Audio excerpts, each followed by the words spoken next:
చేయకుండా నిరుపయోగంగా రికార్డు స్థాయిలో వరి ధాన్యం పండింది తెలంగాణలో, రికార్డు స్థాయిలో కొనుగోలు చేయబోతున్నాం.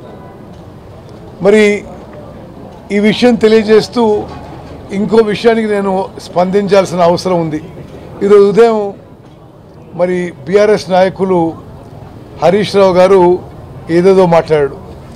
నేను చాలా స్పష్టంగా చెప్తున్నా, గోదావరి జలాల విషయంలో కానీ కృష్ణా జలాల విషయంలో కానీ తెలంగాణ రాష్ట్రానికి మోసం దగా జరిగిందంటే 10 ఏళ్ల బీఆర్ఎస్ పరిపాలనలో. మేమున్న సుమారు 21 నెలల పరిపాలనలో కృష్ణా నదీ జలాల్లో, గోదావరి నది జలాల్లో తెలంగాణకి సరి అయిన వాటా వచ్చే విధంగా, మన నీటి హక్కులు కాపాడే విధంగా మరి గౌరవ ముఖ్యమంత్రి రేవంత్ రెడ్డి గారి నాయకత్వంలో నేను ఇరిగేషన్ మంత్రిగా మరి మన హక్కులు కాపాడే విధంగా మేము ముందుకు పోయిన విషయం తెలంగాణ ప్రజలందరూ గమనించాలి. ఏదో బదనాం చేయాలనే విధంగా ఏదో తప్పుడు మాటలు, అబద్ధపు ప్రచారం, అవాస్తవమైన ఆరోపణలు చేస్తుండు హరీష్ రావు గారు. బంకచెర్ల ప్రాజెక్టుకి తెలంగాణ ప్రభుత్వం, కాంగ్రెస్ ప్రభుత్వం అందరం వ్యతిరేకం, అన్ని విధాల చర్యలు తీసుకున్నాము. మేము స్వయాన కేంద్ర ప్రభుత్వానికి వరబల్గా చెప్పినాం, లిఖితపూర్వకంగా చెప్పినాం. ఆల్మట్టి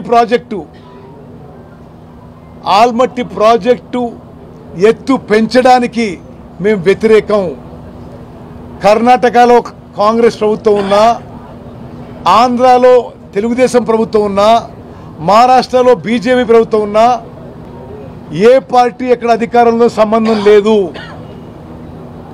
తెలంగాణ యొక్క నీటి హక్కులు కాపాడుకోవడానికి, కృష్ణా నదీ జలాల్లో మన వాటా కాపాడుకోవడానికి, గోదావరి నదీ జలాల్లో మన నీటి హక్కులను కాపాడుకోవడానికి ముఖ్యమంత్రి రేవంత్ రెడ్డి గారు కానీ నేను కానీ పూర్తి కట్టుబడును. చాలా సమర్థవంతంగా మన వాదనలు కేంద్ర ప్రభుత్వం ముందు, సుప్రీంకోర్టులో, ట్రిబ్యునల్లో వినిపించిన విషయం కూడా నేను మనవి చేస్తున్నా. కృష్ణా నదీ జలాల విషయం చెప్పాలి.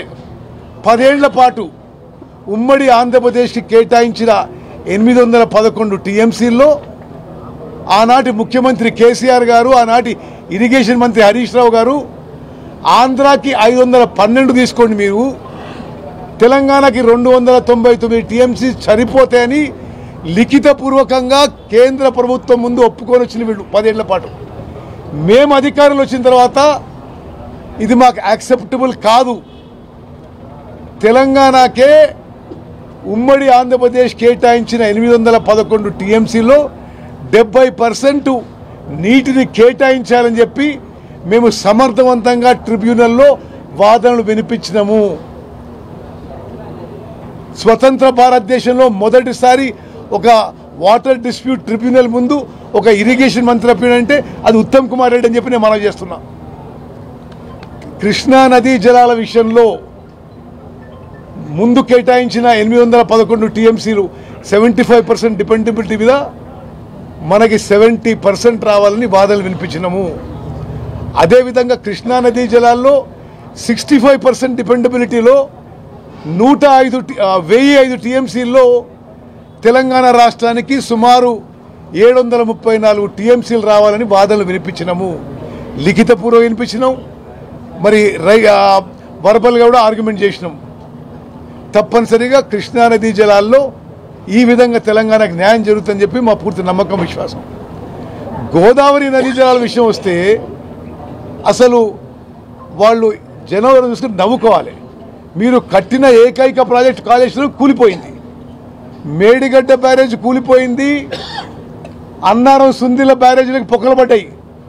ఒక్క చుక్క నీరు ఈ 21 నెలల్లో ఉపయోగించలేదు.